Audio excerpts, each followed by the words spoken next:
Fortune Cookie, thanks for a $5 super chat. If I wanted to get into HD FPV, is there any reason to not pick up the V2 goggles? Is the main downside versus the goggles 2 the resolution and frame rate? Well, the V2 goggles have a better frame rate than the goggles 2. They operate at 120 frames per second instead of 100 frames per second. So the V2 goggles have lower latency and better frame rate than the goggles 2. The main advantage of the goggles 2 is the OLED screen and the smaller form factor, in my opinion. The OLED screen is amazing.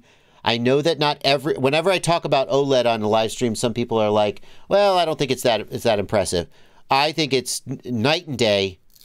I didn't used to say this. I remember when the HDO2 goggle came out. It was the first goggle I'd seen with an OLED screen. And I was like, it's a little better. I don't know if OLEDs have gotten better or I've just gotten more spoiled by looking at OLEDs enough that now LCD looks like crap to me. But LCD doesn't look like crap. But every time I put OLEDs on my face, I'm like, oh my God, this is good. So, no, there's no reason not to pick up the V2 goggles. The V2 goggles can be used with the O3 Air unit. They can be used with the Vistas. They can be used with the Avata. They can be used with analog if you really want to. And they're significantly lower in price.